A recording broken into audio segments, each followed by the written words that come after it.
I'm just going to do a quick review with you, okay? So to begin, what is it that we've been talking about for the past few days? Good, very good, Naomi. Minerals. Specifically, the properties of minerals. But before we go ahead and discuss the properties, let's talk about what it is that a mineral actually is. What's the difference between a rock and a mineral?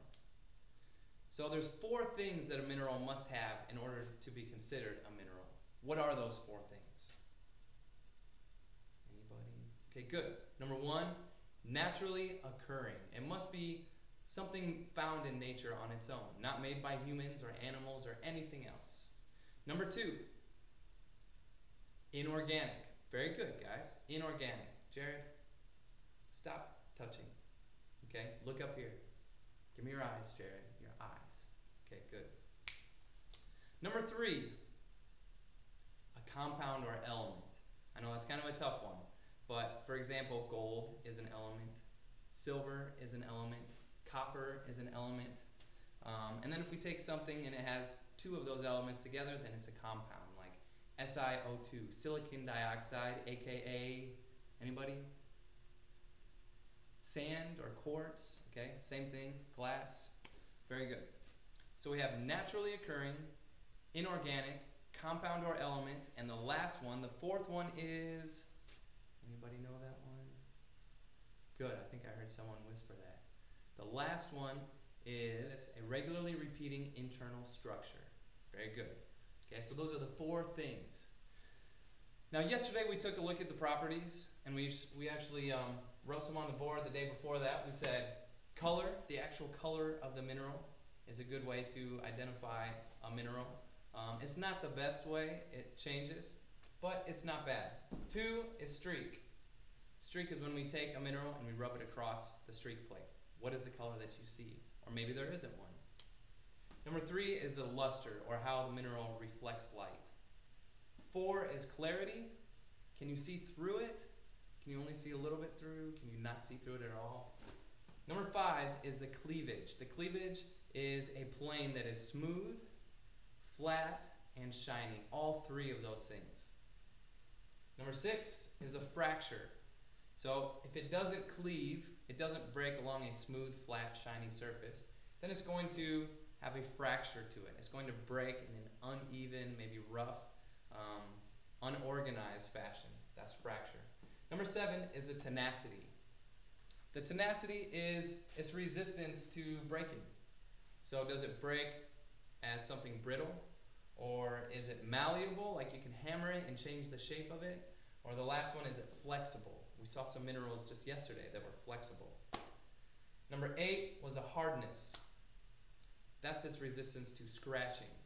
How hard is a mineral? And we have several tests to perform that, which we're going to look at in 1 second.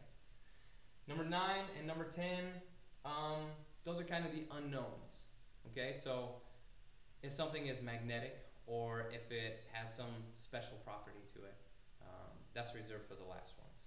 So let's go ahead and take a look at some of those minerals that we were looking at yesterday. And Annika, can you pick your head up off the desk? Yeah, look at me. Very good. Thank you. Angel, shh. Okay. Let's go ahead and take a look at those minerals. Alright, so this is a sheet that we used yesterday in our mineral identification lab.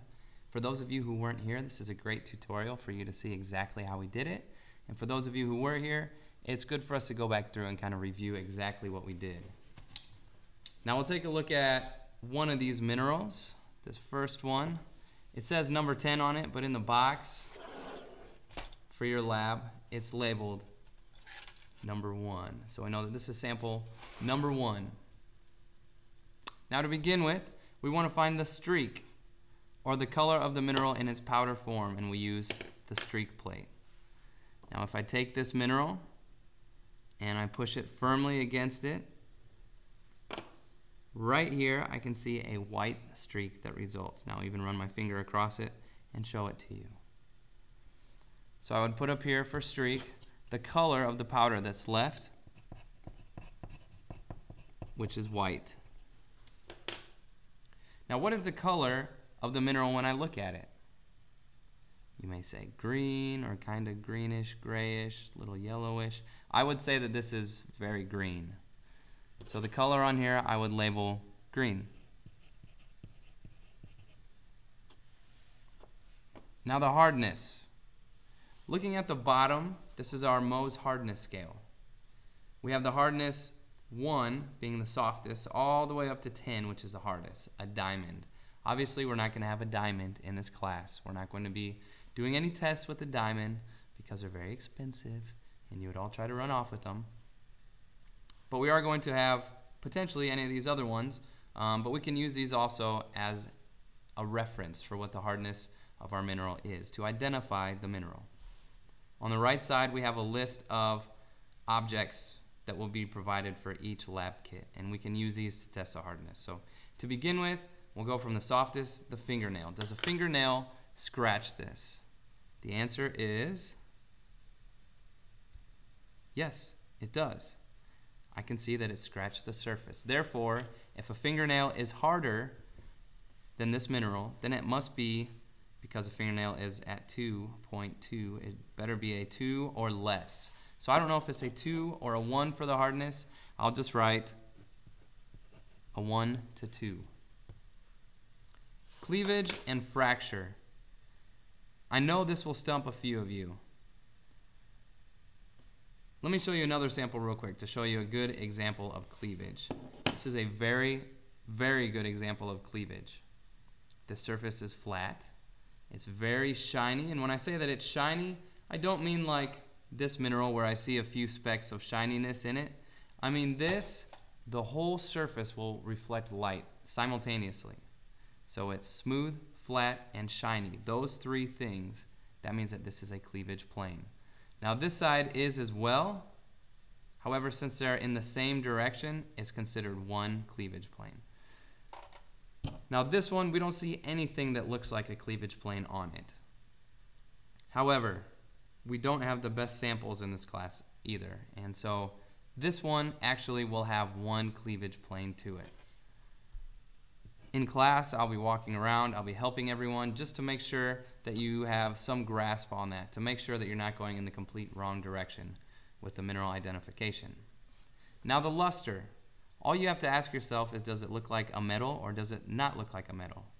Does this look like a metal? No. So I'm going to put non-metallic. It does not look like a metal. The clarity. Can I see any light passing through it? If I hold it up to the light, probably no. At some portions around the edge, I may see some light passing through it.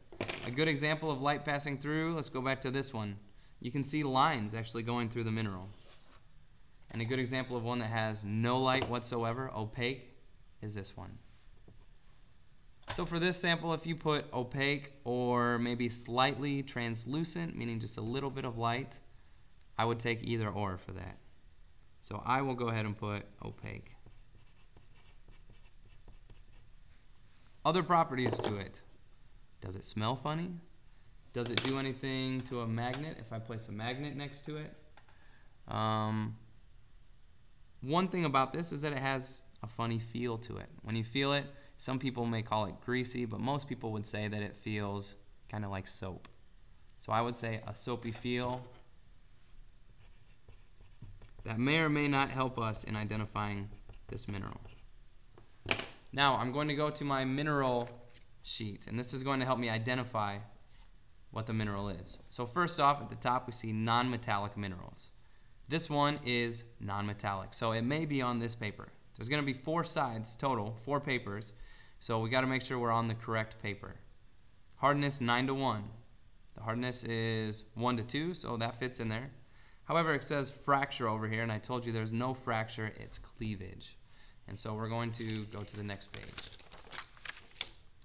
Non-metallic, that's good. Hardness 1 to 4, good. And cleavage off to the side. Okay, great. We'll go ahead and stick with this paper. Now, this is nice because it has a hardness listed from the bottom up, going from smallest to largest. And so we said it's 1 up to probably less than 2.5, so we're going to check down here at the bottom. Streak, white and white for both of those. Well, we said white was our streak color, so that's possible. Hardness, 1.5 to 2 or 1. Those are both possible. Fracture or cleavage. This says perfect in one direction, 2 indistinct. One direction, but usually indistinct. Both of those sound possible. However, I told you that there's only one cleavage surface. The luster, pearly to greasy. Again, we said greasy or soapy was a good word to describe the feel of this.